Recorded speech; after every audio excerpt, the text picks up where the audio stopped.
Hey, this is Jason Kleberg from the Force 5 podcast, a show that forces a guest to come up with a movie-themed top 5 list topic, and then we reveal our picks on air. Top 5 heist films, top 5 tearjerkers, top 5 movie dogs. Every show you'll be asking yourself, what would be on my list? Guests include directors, screenwriters, actors, podcasters, musicians, authors, and even a professional wrestler. Subscribe to the Force 5 podcast, and you won't just be a listener, you'll be a list nerd. The Force 5 podcast, available wherever you're listening now. If you're looking for more horror outside of the mainstream, look no further than Unsung Horrors, a podcast about underseen horror movies. I'm Lance. And I'm Erica. Every other week, we'll cover a horror movie with fewer than 1,000 views on Letterboxd. We'll even give you double feature recommendations to pair with the movies we discuss. From gothic to shot on video, from slashers to comedies, from giallo to J-horror, we'll cover all the subgenres. So join us as we unearth these hidden gems of horror. Follow us on Instagram, Twitter, and Facebook, all at Unsung Horrors, available wherever you listen to podcasts. And part of the Someone's Favorite Productions podcast network.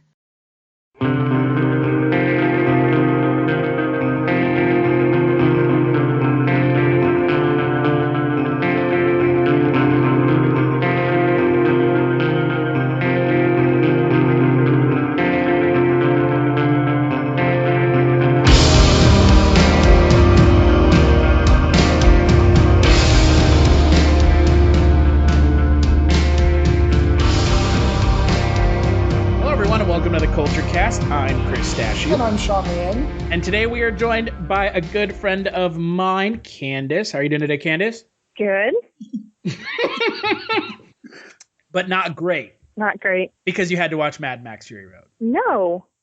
And it's such a bad movie. Can we be like the one podcast in the world that hates on Mad Max Fury Road? No. We would be like one of like two, you know? I know. One of the 3% apparently on Rotten Tomatoes that hates this film. Wow. Jesus Christ. Yeah. That's interesting. Today we're going to be talking about Mad Max Fury Road, one of the Oscar-nominated films this year. But before we get to that, Candace and Sean, have you guys been watching anything this week? Okay, I've been watching Rurouni Kenshin this week. Watching what? Rurouni Kenshin. It's about a former samurai who was known as the Batosai the Manslayer, who is now a wanderer who protects the ones he loves with his reverse blade sword. I'm assuming this is anime. Yes. I don't know. It doesn't sound like anything that's like real. I don't know. Oh. Chris, this is so serious. This is so real. Like you were pretty serious about it. So I don't know. I am very serious about it. I'm serious about my anime and my manga, not manga. My manga. Oh God. I'm assuming is that on what's that? Is that on Sushi Roll or Crunchyroll? Excuse me. Is that on Crunchyroll? I own this. Everybody.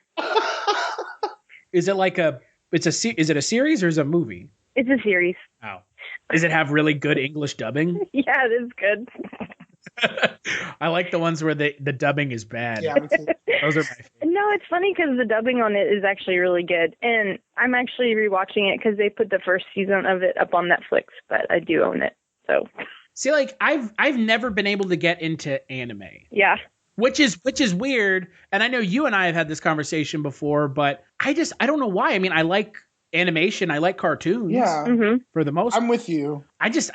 Maybe it's because every anime that someone has tried to show me, they've tried to show me just like an episode on its own, and I'm like, I don't have a fucking clue the context of any of this. Yeah. There's like shit just happening, and I can't figure out like why or how this is happening. Yeah. So, is it a good starter anime show? I think it definitely is. And, I don't really like all anime. Like, there's some anime that I watch, and I'm just like, okay, no.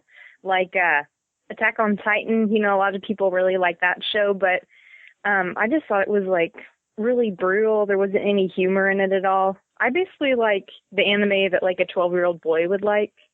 Like, either, like, lots of action, like samurais or something, or, like, huge robots.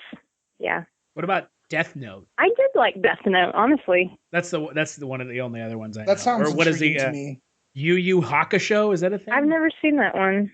There's also like Inuyasha. Yeah. Is Bleach one? Bleach is good, but Inuyasha, like I tried watching that one and it's like so like repetitive. Like some anime, like the main character will have like a signature move and they like say that over and over and over again. It gets really obnoxious. Now, does Pokemon count as anime? Pokemon, I have no idea. I don't know. I don't know. I used to watch Pokemon. Like, that's a serious question. I'm assuming it does. I guess it does. I'm not like an anime expert. I don't know. I mean, I tried to like rewatch some episodes of Pokemon when they were on Netflix. Oh yeah. And was it really good? Oh, it was so so good. I watched like the first 5 minutes and I was like, click. Good enough. Right. God, good enough. More like good fucking riddance. It was so bad. Yeah. Mm-hmm. Like I think a lot of, you know, our generation of people really have this, I don't know, like the nostalgia overrides their ability to like comprehend the quality of something. Well, because we're able to go back and look at it all still. Right? Like Pokemon is not a good TV show. No. Neither are like a lot of the Nickelodeon shows either. Right. I mean, I still watch Nicktoons from the 90s. Real monsters. Yes. That monster that had its eyes in its hands. I think some of them are still good, but some are, but those were because those were interesting concepts. Yeah, right. They're new, but a lot of them are just kind of like formulaic. Right, exactly. So just anime this week. Just anime. No X-Files? Oh, I did watch the new episode of X-Files. Luis hated it. I loved it. I mean, it was a lot of exposition. Mm-hmm. Because it felt like they were trying to appease the pre-standing fans and then also make it so that new fans could understand the original series without having to watch it. Mm-hmm. Yeah. At least I've only watched the first episode. I'm at the point now where the third episode has aired, and I'm thinking probably I'm just going to wait until they all air. The third episode is like completely different from the first episode. Right. The third episode's like a self-contained thing, right? It is, and it's like it kind of harkens back to like every once in a while the X-Files would just have a really goofy episode. Yeah, you know, that's just like really ridiculous and goofy. Yeah. I just started watching the original series, and it's cool because I wanted to. This might be unrealistic, but I wanted to watch. You wanted to believe. I want to believe. I do believe the truth is out there. So I wanted to watch the original series to at least get an idea of, because I never watched it when I was a kid, of what I was going to expect. Because I definitely want to watch the new episodes. So. I mean, the original series for me still holds up. I have friends who've tried watching it now and don't like it, but you know, it's definitely dated. But there's some really great there's some really great episodes, and it's really fun to go back and watch big shows like that because you see young celebrities in their prime. Right. It's really cool. Yeah, I really love the original series. Yeah, it's good. I like the original series up until season 6. Yeah, like pretty much. The end of season 6 is where the show, like season 7 on, gets bad. That's good to know. Yeah. Like if you actually are gonna watch it, Sean, I would stop. I can tell you the episode where you should stop. Okay, good. And if you actually don't watch past that episode and you just watch the new stuff, there won't really be any like loss of information. I figured that's kind of what I like that. See, someone told me the same thing with Heroes.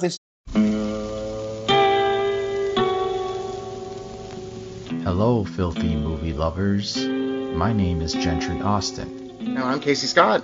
And we're the hosts of the Sin Syndicate, film podcast for something weirdos, anti-criterion bros, and Joseph Sarno aficionados. Join us semi-weekly as we peer into the adults-only theaters and sticky-floored cinemas of the golden age of sexploitation, when the morals were loose, the laws were murky, and the intercourse was all simulated. Find us now on the Someone's Favorite Productions podcast network.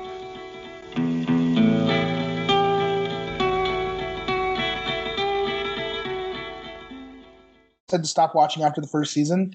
So don't watch it at all. Well, I literally loved the first season, but that's all I know of the show, and so I still like the show. I didn't even bother watching the second season. I listened to my friends, so I'll definitely take your word on that. Have you been watching anything, Sean? I've just been watching a few new horror movies on Netflix. I watched Curve the other day. which is a Blumhouse Tilt movie, and it was okay. I mostly watched a bunch of revenge horror movies recently, and the ones I spit on your grave. Yeah, the ones on Netflix aren't great. To be honest, they're because especially revenge movies I've been seeing a lot lately, and I really am picky. Like if I don't get a good, satisfying, cathartic ending, then I feel disappointed. So. I mean, to be fair though, like a lot of this, a lot of stuff that's on Netflix isn't great. Yeah, no. So, like true. in a revenge movie, what's like the cathartic ending? Well, it's like for example, I just watched this movie. Oh God, I can't remember. I think it's called Christy. It's on Netflix, and I talked about this a couple weeks ago. But it's like there's 4 crazy people who stalk this girl on her college campus when everyone else is away for break. And at the end, she like brutally murders them instead, and it's so cathartic for me. Yeah, it's like she fights back, and like she's a good girl, right? She's like, so I love movies where like you have a really good, well-meaning hero who has to go bad for the end just to like survive. I love that. I love movies like that. Right. But only if there's a good payoff. If it's depressing, then it's just depressing. Did you see the remake of Last House on the Left? I did, yeah. It was actually way better than I thought it was going to be. I did too. That's what I mean. There were some nice revenge moments. You know what I mean? Like you feel that, you know. Yeah, like the characters and the audience have to be pushed to the edge of their limits. Yeah. So that when the villains get their eventual comeuppance, you're just like standing up out of your seat, like, yeah, exactly. That's some shit. Exactly. Like it has to be that visceral for it to work, because otherwise there's no point in having a revenge. Exactly. In the beginning, I totally agree with you, and that's how I feel. But yeah, so I've been watching those movies, and then I've caught up on Fear the Walking Dead, which I'm conflicted about, but I still really like that show. Yeah. Nope. Not I. You don't even like The Walking Dead. I watched the first season of it. And you did? I did, and I just didn't like it. Really? Yeah. I don't know. I guess I'm like the one person who. The first season, like the first couple of seasons are really the best. So if you didn't like the first season, now it's basically like a melodrama that like every once in a while a zombie pops into frame and they kill it and then they go back. Exactly. They're not even that interesting to look at or they're not as surprising to look at anymore. So. Right. Well, and what's even better is, guys, did you know that The Walking Dead isn't actually, the title doesn't reference. Yeah, it's the people who are living. That's right. Oh shit! Mind blown. It's really the people that are watching. Right.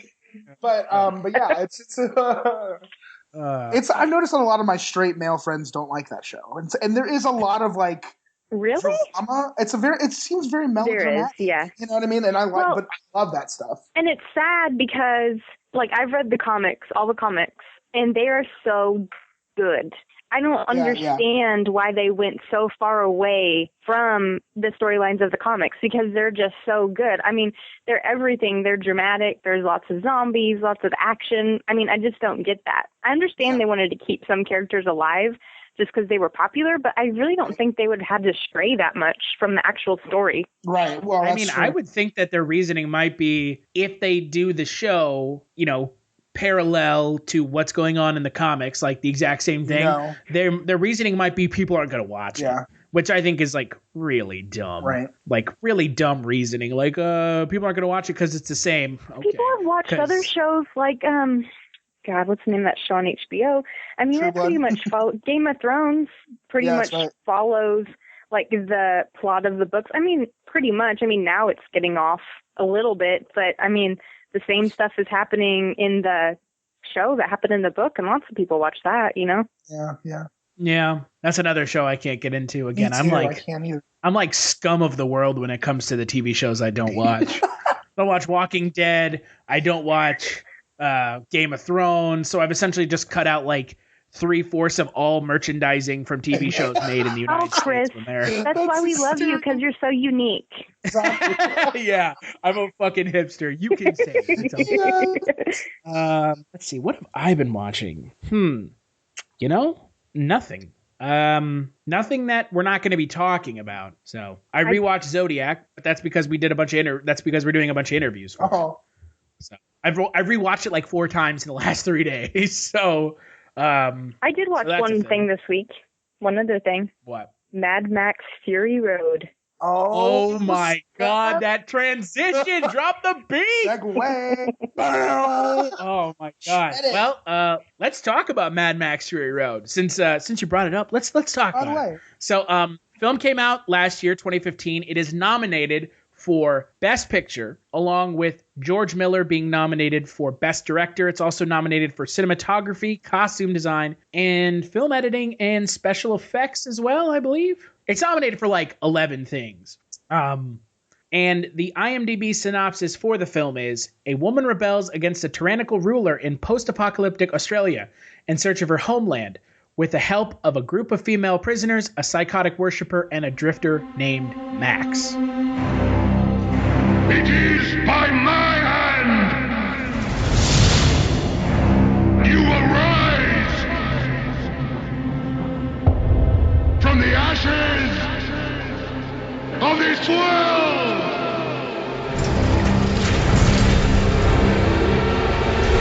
We are not things. We are not things. Where is she taking them?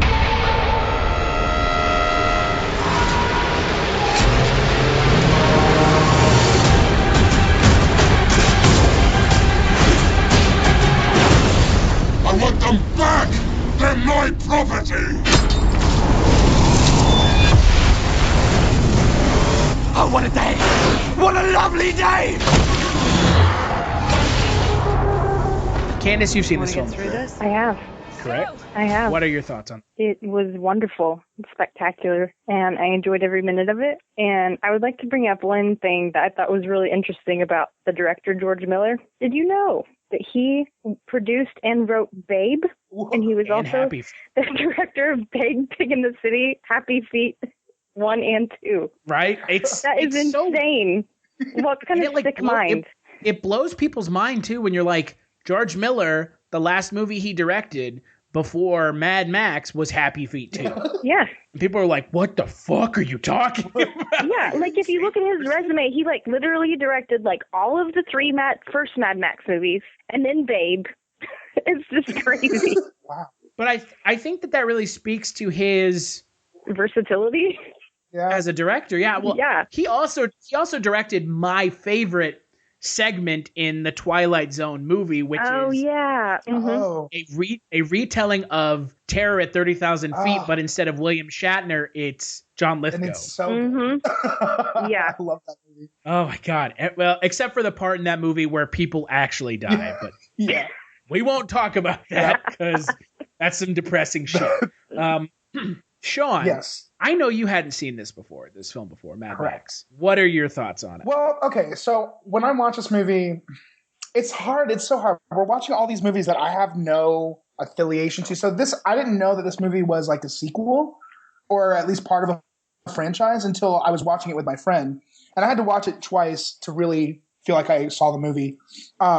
It's definitely not a movie made for me, but I did like it. I did like it the second time especially. The first time watching through, I felt the sense, and it may not be important. It's not really important to understanding the movie, but I got the sense that there was a lot going on that I didn't understand beforehand. Right. And I think when you have a movie called Mad Max and your title character is played by Tom Hardy, you expect, or at least I was going in expecting, and I think that's what the big drama was when it came out, is that it wasn't really about Max. And I loved that. I thought it was awesome, but I didn't think it was worth rioting over. So I guess, I want to ask you guys, does this movie have like a huge following, or is this like, I don't know, like it's interesting to me that it was such an uproarious, because people were talking about that for months after this movie came out. And I mean, let me put it this way. This film was named Best Film of 2015 by over 10, 15, like well-respected film writers. Yeah, I mean, it feels like a great movie. It's like a great action-packed movie.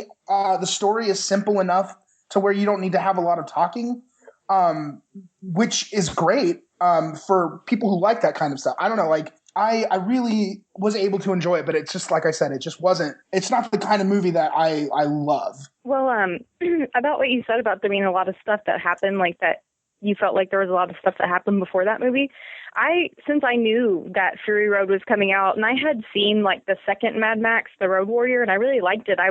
Me and my husband went back and we watched like all three of the original Mad Max movies, and honestly, there was even some stuff going on in Fury Road that I was like kind of a little bit confused about. Like, in the beginning of the movie, you know, he's having these flashbacks of like this little girl that's like telling him, you know, that she needs them to save him or whatever.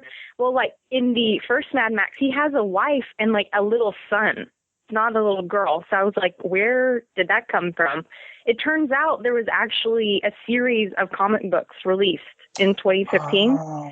And that there's one that's about Furiosa that a lot of people really didn't like.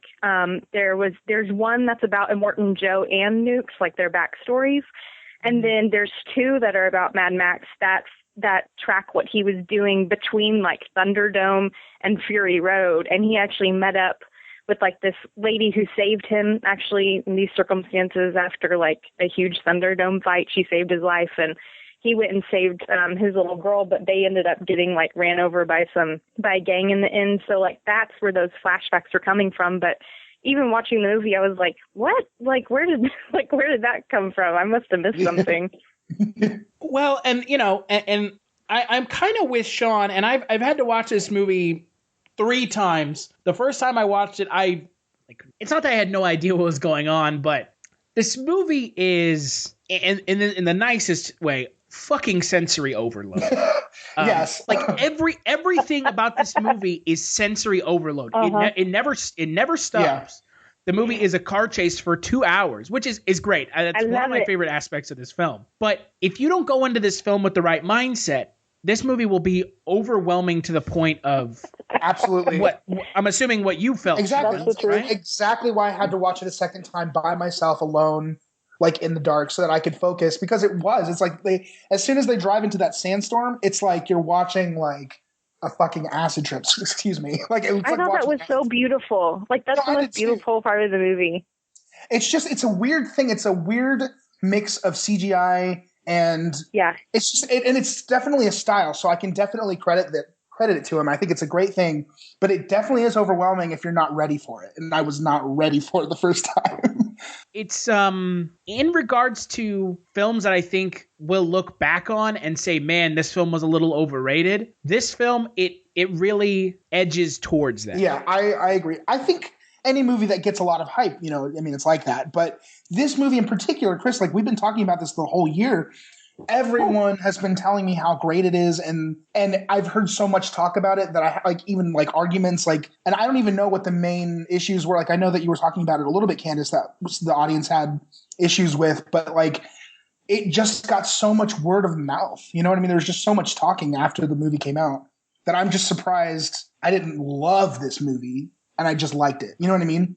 Well, and that's my thing with the film is that I'm not the kind of person who will be like, well, this movie's bad because it was overhyped. And I know friends of mine give me a hard time and tell me that is the case, but I like this movie for an action movie, but I think other than that, that's all it is for me. Yeah, me too. It's just it's this big action movie. And it's got Charlize Theron as the main female character, but I mean, to me this isn't some grand, you know, study of feminism or, you know, the return of a great female character. I mean, the characters in this film, for me, are secondary to everything else that's going on. I totally agree with you. Right? I mean, that's, you know, and you know, George Miller has even somewhat embraced that. I mean, he wanted to release the film in black and white. Oh. He did?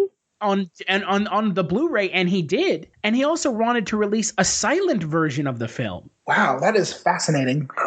Like to me, if that doesn't reinforce that the characters are secondary to everything that's going on in the film, I don't know what is. Well, none of them have huge character development. You know, Max doesn't speak at all. He has very little character exposure until like towards the end. You start to see a little bit more of his character, but like you said, the characters, it's about what's going on. And I think maybe that is why the movie did. I mean, that's the same thing. The reason I feel like people are talking about this is not because of the characters and who is in it, but just simply because we're seeing a different gender out there. You know what I mean? Which is strange. It's just so weird.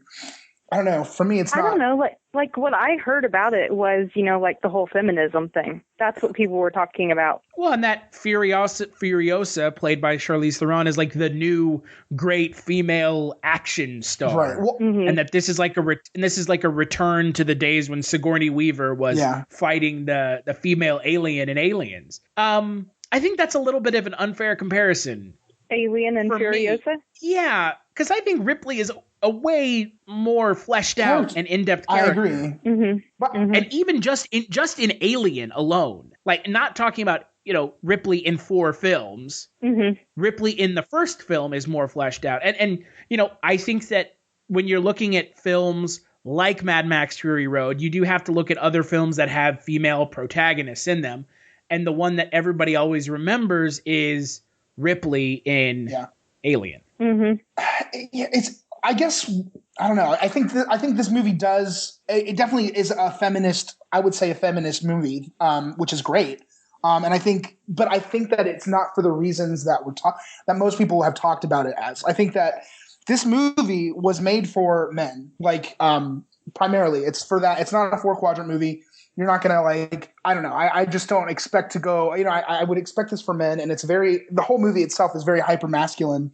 But the great thing about it is we're seeing women saving men, and there's that scene where they meet the mothers, and it's pretty awesome because you see a diverse cast of women. Well, I mean, at least you see a bunch of women and two men, and that's it. I think that's, to me, a movie like this carried by women is awesome, and I think that's why it's a feminist movement, but I don't think it's because of the characters. Well, and I mean, even look at the IMDb synopsis of the film.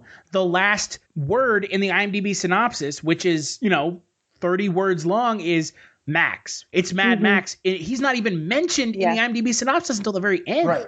Well, I think the problem with it is that, maybe to go along with why you're saying that, it's not necessarily the characters that make it a feminist movie, is just, I think it's a good step towards making a movie that's, more, egalitarian, more feminist, but it's just that. It's just a step, Yeah. So they haven't, and a lot of times it's a problem, male writers writing strong female roles.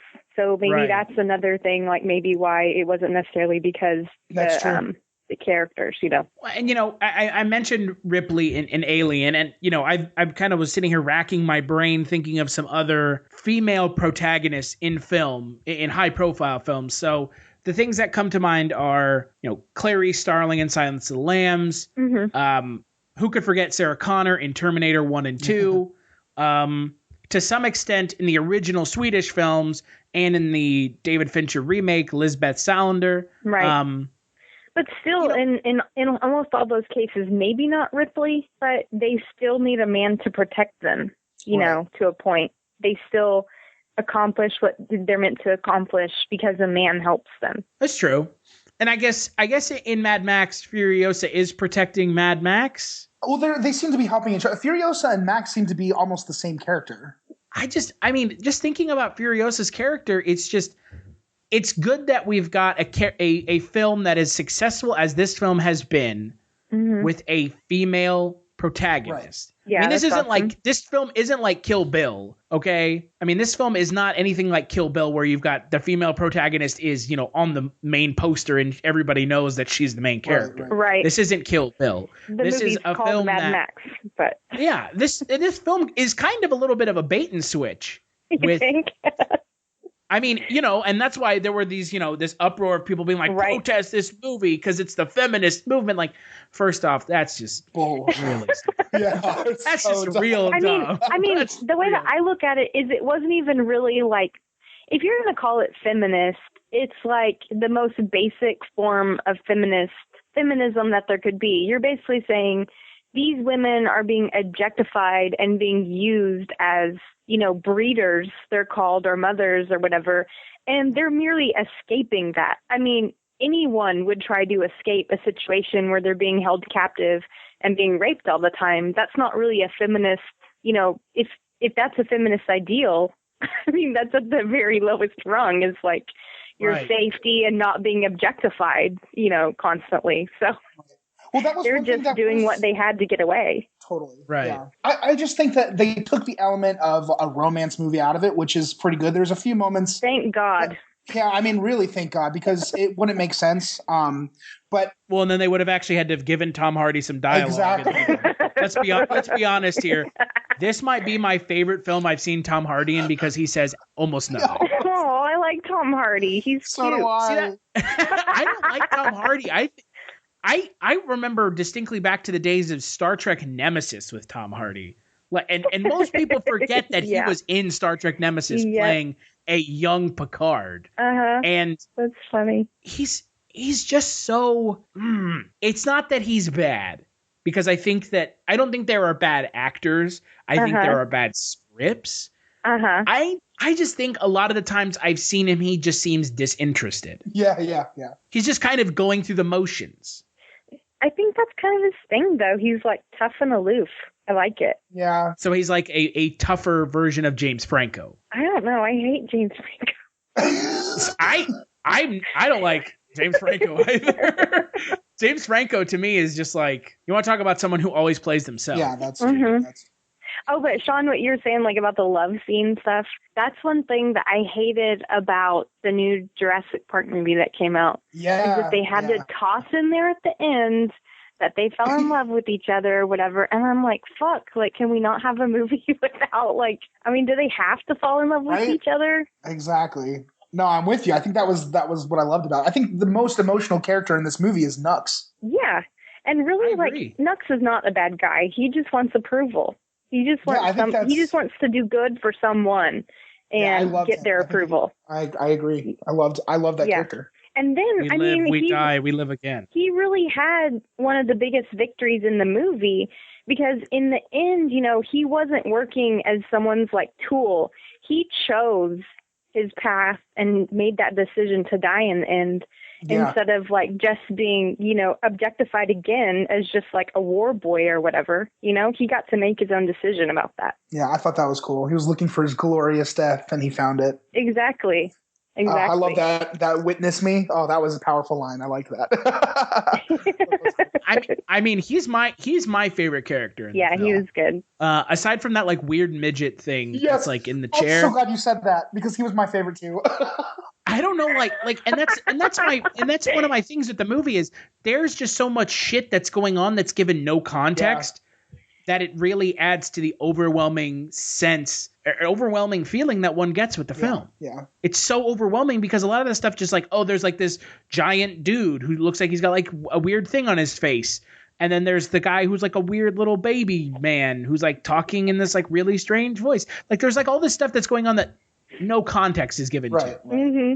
And it's overwhelming. And at the same time, I'm like, if I knew what the context was, maybe I would think this is like super cool. Right. Well, I think that the big guy is just like dumb in the head, and like the little guy is like supposed to be smart or something. Yeah. So because everybody has these weird ailments, you know, that they're born with, I guess from like the nuclear fallout of like the nuclear war, and that's how everything gets set in motion. Yeah. In the opening, you hear a woman who I thought was Judi Dench say, "Our bones are poisoned," and that's what makes the whole movie. That's what makes the whole movie justified to me. Like, this is why he's following these women who can give birth to healthy children. Like, that made sense. I really liked the plot. I mean, it's a simple plot structure, but I thought that justified everything pretty well. Right. I was kind of wishing that Judi Dench had been in this movie. Me too, man. When I heard would have been amazing. Voice, I was like, ready for it, man. I was ready.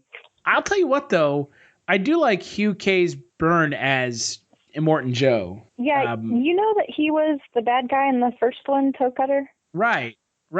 Oh. He's just, you know, it's just something, again, it just doesn't feel like he's given a whole lot to do in this movie. Yeah. He's just But enough to where you know. Mean. Exactly. You get enough, like when he runs over that girl, you get enough to sort of hate him enough to justify that ending. Right. But yeah, I would love to see more of that character. Oh my God. Like the nipple clamps, just the weird outfit. Holy crap. Oh my God. Was he like the accountant or something with like the nipple piercings? The guy, he was like a people eater or something. That's his character's name. That's what it was, yeah. God. And he had that gas mask on his crotch. It was such oh man, what a strange costume. And they didn't even mention it. They just look at this man. But it says a lot about Did you say this movie was nominated for costume design? It is, yeah. Oh, It really is. Yeah, of course it is. I mean, that's brilliant. the thing about this movie is this movie almost is, it's a throwback to the action films of the 80s and 90s, but at the same time, it's a film that only could have been made today because there's not a lot of dialogue. There's no dialogue. This is just an action movie. I enjoy that. Which is what's so great about it. Yeah. Mm-hmm. If I had given no shits about the character, which I almost didn't really, because the characters, there's not a lot to get invested in with the character. Yeah, you just want something to go right. It really. Yeah. The action is great. Yeah. The action in this film is really good. Mm-hmm. And a lot of that was done for real. Yeah, like it wasn't effects. CGI. Yeah. Like the guitar shooting flames was real. I thought that's like the other vehicles, the ones at the beginning that look like hedgehogs that are chasing the spiky. her. Oh, that's And so cool. one of them blows up and flips over at the same time. George Miller was actually on Conan O'Brien the other night, and he was showing clips of them doing that stuff for real. Those vehicles blowing up and flipping over. They did all that stuff, and he said they were on a truck. Him and three guys working the cameras and everything, driving just as fast as those vehicles are right along them, right beside them. I mean, that's just amazing that they did all that stuff for real. And I think it added to making it, the action seemed real, and it was. I agree 100%. I think whenever you have practical effects and practical stunts, it just adds, and that's why, they were nominated for special effects, right? Right. And I think that that was a big deal. When you see these props that have extreme thought put into them, just the truck that's made out of speakers with a dangling man with a guitar that shoots flames, that's genius. There's so much that about that one character that I get just from what is around him and what I see next to it, just from that prop alone, that says everything about this character. And I think that is what I love about this movie, is that the imagery, it is overload, but there's some amazing detail also. If you look at the trucks that they're driving, there's one where they have it's not a tractor, but it's one of those shovel things. They turned it into this killing machine, and all of these. You see old Volkswagens that have been turned into monsters. It's just really cool. I think that's I guess the style that I really enjoyed from this movie, and I think was really cool. That's the biggest success for me in this film is the set design. Yeah. The special effects, the visual. The visuals in this film are better than anything else that this film does. Yeah, I agree. Are the visuals. Yeah, the visual effects that they're all practical. In this day and age where a lot of films are practical and where people are like, oh, Star Wars is going back to practical effects. That was an exciting thing. Was that Star Wars? Yeah, that's what made Star Wars amazing in the first place. Right. Was use of practical effects, and then where people are getting excited that they're going back to practical effects, and then you have a film like Mad Max Fury Road, which for the most part is all practical effects. Yeah. Mm-hmm. It's just that for me is the biggest success of this film. It's not the story or the feminist undertones that Furiosa. Right. I don't. As much as I like to read into movies, as much as I like to analyze movies, a film like this, I think if you analyze this movie, you completely fucking destroy the There's no point. Exactly. I totally agree. And I didn't get that until watching it the second time. I think that is just why you can't just watch this once. No, you have to watch this film twice. Yeah, at least, just to understand what you're watching. I don't even think if you watch it twice, you understand what you're watching. 10 times, 20 times, Chris. How many times? Well, I don't know. Every time I've seen this film, I saw something new. Right. Yeah, definitely. There's so much going on. The first time you watch it, you'll notice the doof warrior flying around with the guitar and the fire coming out. And then the other time you might, see something different in that scene because you're not just focusing on the character who's jumping around on a speaker car. What I noticed the second time was when they were driving through that swamp, and there were people on stilts, all creepily hunched over, Yeah, I was so weirded out by that. What is that? God. The crows. Yeah, the crows. Yeah, right. The soil's not good there. It's poisoned. See, and the crows that's the thing. it. That's right. Yeah, right. Well, that's the thing about this film is that it's there's just so much going on in every shot that it's so easy to get overwhelmed that at the same time it necessitates multiple viewings. Yeah. It doesn't slow down at all. Like there's only a few moments where like they stop to catch up and then they're back into action. Like it's crazy. It's really cool. But the first time I saw it, I thought that the idea to go back to the Citadel was like amazing. I was like, I would have never thought of that. I'm hopeful that the next film that George Miller comes out with, which is another Mad Max film. Yeah. Of course. I don't know if it's going to be as good as this film. You don't think so? I don't know. That's the problem. Yeah. And I'm worried that people are going to have such high expectations that it's going to disappoint astoundingly. Right. When people are calling this the best film of the year, and it's not just like a bunch of college-age kids who are getting drunk and going and seeing it. Right. It's, qualified movie reviewers, qualified in quotations, like the AV Club, New York Times, New York Post, Forbes, IndieWire, Los Angeles Times, Vanity Fair, Village Voice, BuzzFeed. When you have people like that who are exulting how great this movie is, the next film is going to disappoint. Yeah. I mean, it might kind of follow, the whole, Mad Max 1 and 2 are really good, but did you see Mad Max Thunderdome? That was horrible. See, I've never seen any of the original Mad Max films. See, it was almost like Mad Max, the first one was almost kind of art housey. It was, really super weird and Australian. And, I mean, Mad Max 2 was, it kind of had, the same, quirkiness and everything. It was a lot more brutal. Mad Max 1 and Mad Max 2 were a lot more brutal. But in Thunderdome, it was just it was almost like Mad Max, the first two were so good, Hollywood got a hold of it or something, and they really Hollywooded up, and Tina Turner's in it and stuff. Is it Tina Turner? Yeah. What's wrong with Tina Turner? It just was horrible. It was just so She super sang the theme cheesy. song for GoldenEye. It was super cheesy and super bad. It was painful to watch. And see that I've heard that about some of the original films like Thunderdome. I mean, I have some friends who like it, and then I have other friends who say what you say. It's a bad movie compared to the other two. Yeah, it really is. And if I don't need to know what happened in those movies to enjoy this movie, which I clearly don't. Yeah. Mm-hmm. Why? Not that I'm saying why would I go see it, but it's not.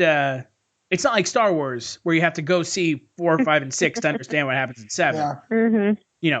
In Mad Max, this kind of is its own self-contained film. Yeah, it definitely is rebranding the franchise. I mean, Tom Hardy's already billed for for the Wasteland. They're recreating the franchise almost. And I just assume that this was more or less a reboot. Yeah, that's what I would think. Because I didn't even know. Like I said, while we were watching this, I didn't understand until maybe a few minutes into the movie that there were more Mad Maxes before this. So it's not made for an audience who necessarily had to see the first 3, which is lucky for me. But it definitely is. It feels like a reboot to me. Totally. And again, I really hope that the next film is as successful as this film has been. But I think in, being realistic, I don't know if this coming film can live up to a film that has been as widely praised as this film has. Right. It set the bar way too high, which is it's not a bad thing, but I mean, people are going to be lining up in fucking droves to see the next movie, and I guarantee people are going to walk out of it and be disappointed. Yeah. I feel like that's the beginning of every franchise, man. Especially these days. Right? Oh man. The next Jurassic Park movie is not going to be. But the problem is you have people that said that the last Jurassic Park movie. That's true. That's true. Bryce Dallas Howard running around in high heels. I mean, come on. Yeah. Come on. Why does that not seem realistic to you? That she wouldn't have broken one of her heels. I mean, let me put it this way: if I were her and the dinosaurs were chasing me, I would have just taken my shoes off. Yeah.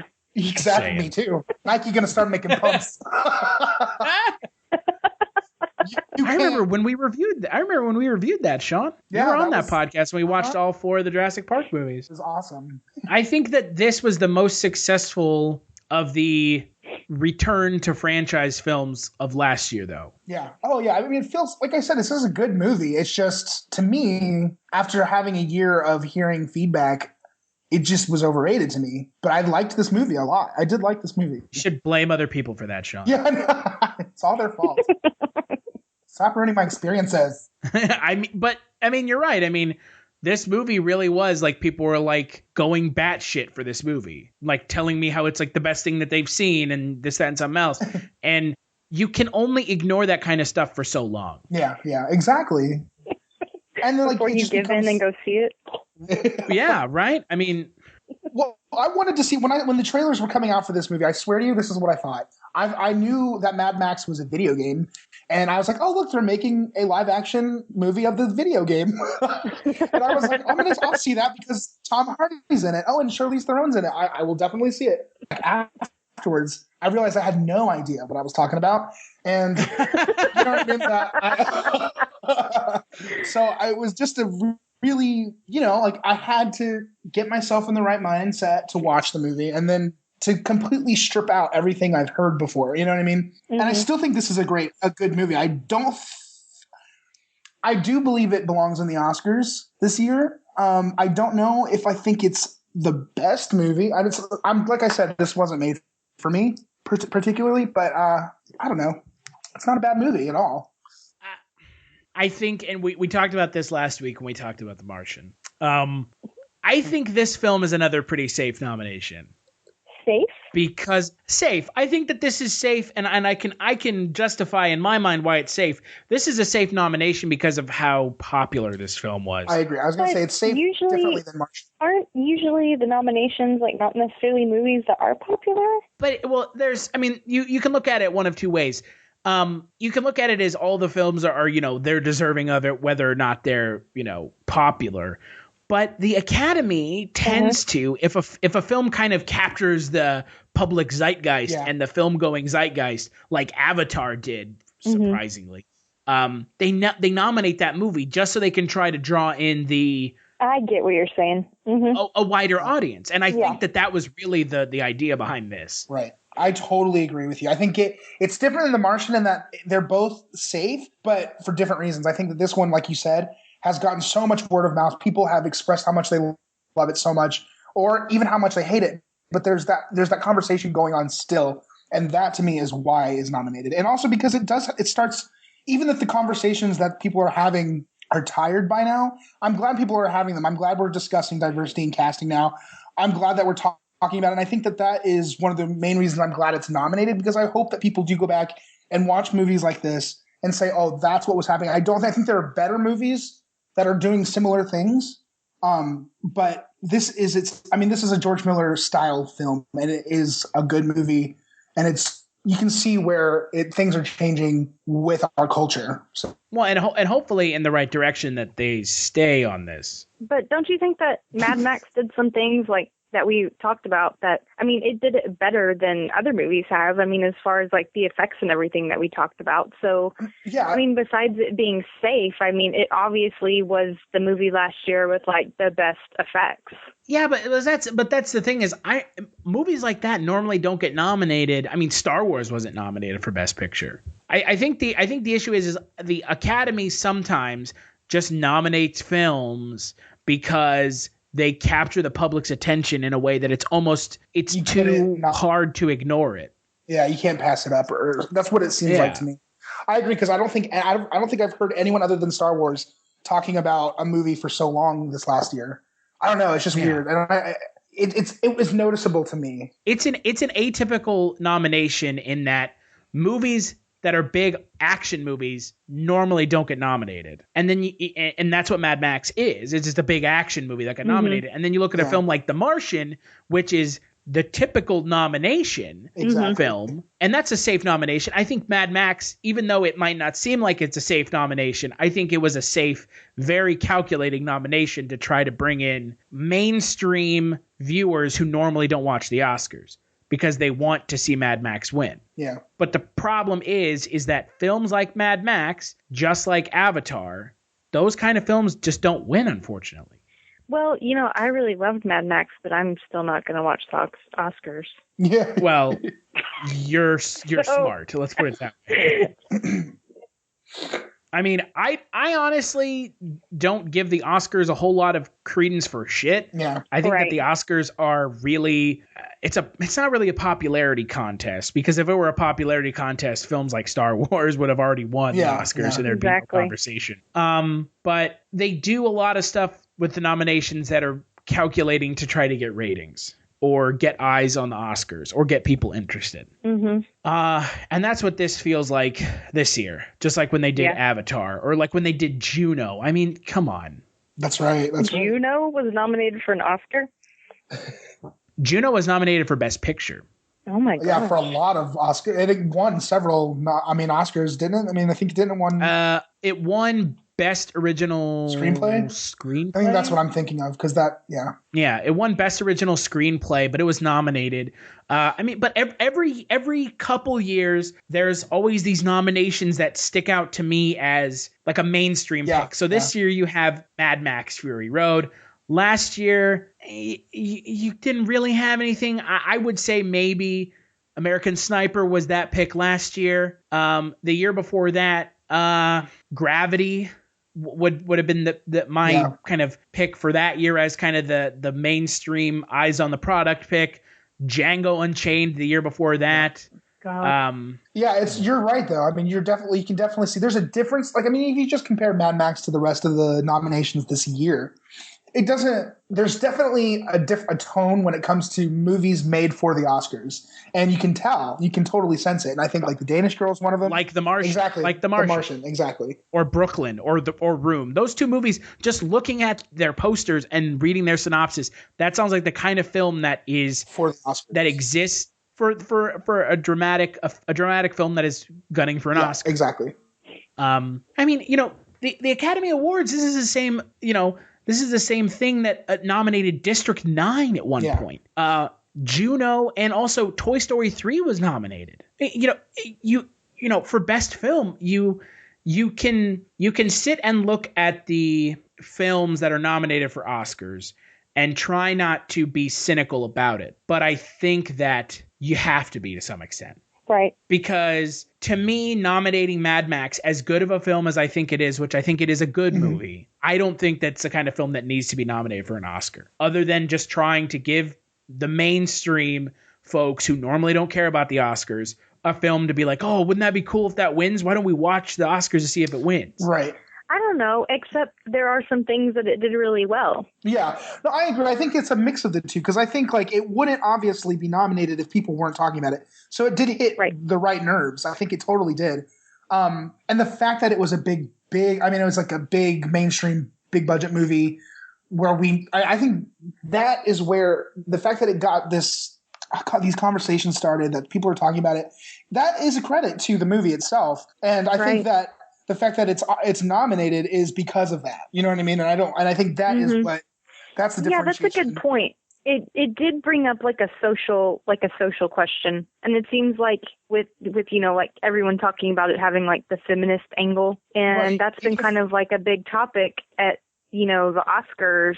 So totally. Well, and I mean, I think it'll win. I honestly think George Miller has a good shot at winning Best Director. Yeah. Right. I think that this year might be one of those years where the director and Best Picture split. Yeah. It's not unheard of. I want to say last time that happened was when Ang Lee won for Life of Pi. Ang Lee has won twice and not won. He's won Best Director but not won Best Picture. So the last time that happened actually was the year afterwards when was when Gravity won Inarritu Best Picture or Best Director, and then 12 Years a Slave won Best Picture. And that happened 2 years in a row where it split director and picture. Because normally if the director wins, the picture has a good shot at winning as well. I mean that makes sense. Yeah. But Argo won the year Life of Pi won, and 12 Years a Slave won the year Gravity won for Best Director. Yeah.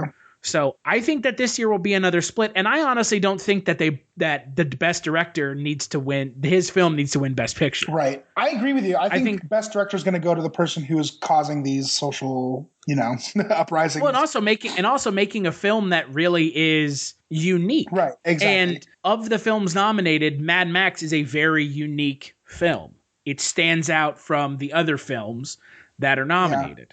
Yeah.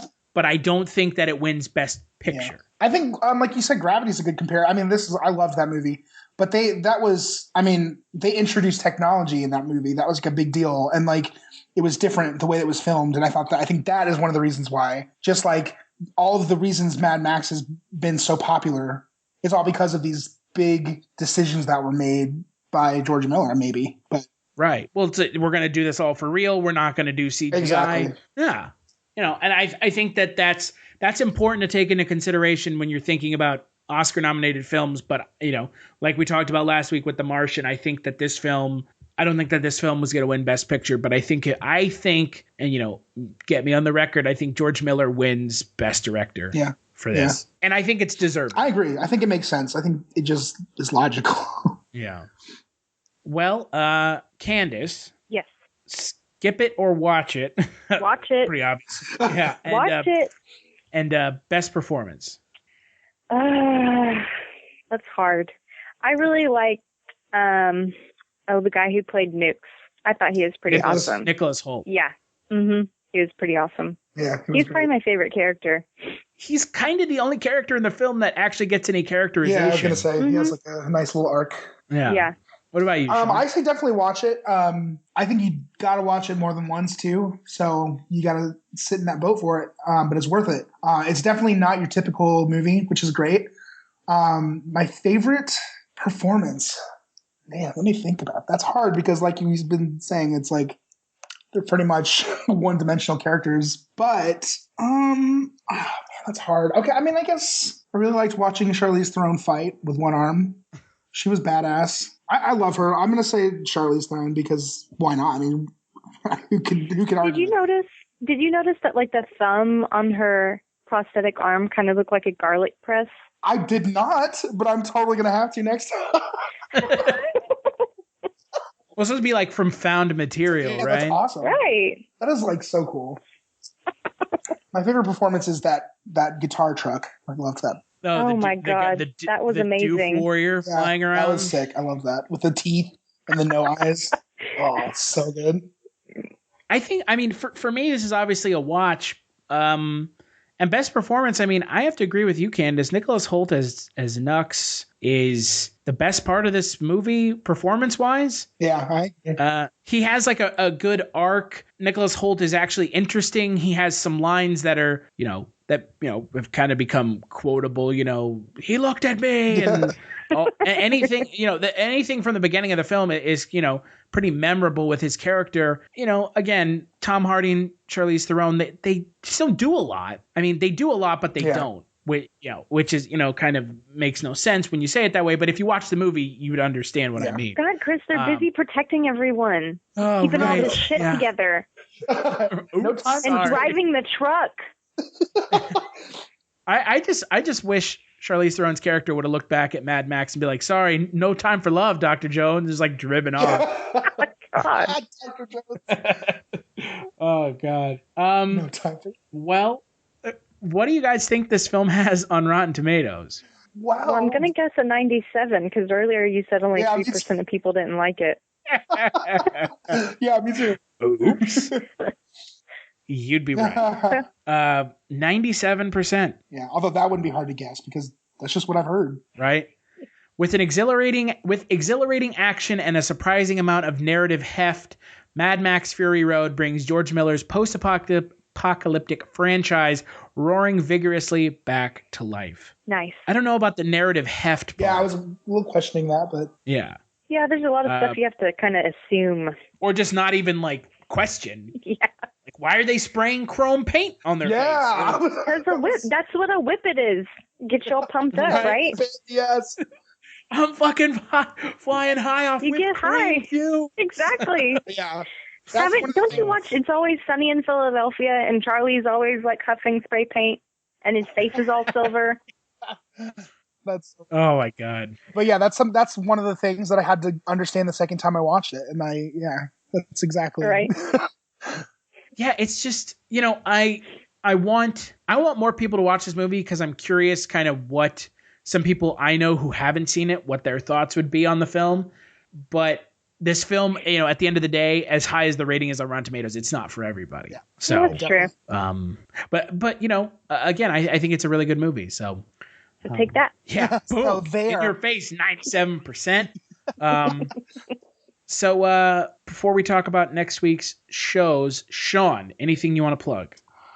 Not yet. I would say usual. Just follow me on Twitter. I'm Seanifer, and on Facebook I'm Sean Liang, and I'll post all the updates as they come. And you can follow me on Twitter at Kulturestash. And if you like what you're listening to now, you can check out all the other Kulturecasts we have where we talk about all kinds of stuff. There's even one where Candace and I talk about Robin Williams in toys. So that Chris, was a thing. I have a new book coming out. I just wanted to mention that. Is it called Robin Williams and Me? My look back at the films of Robin Williams. It's a retrospective piece. Yes. Yeah. Oh no. Oh God. Yeah, that was a fun podcast.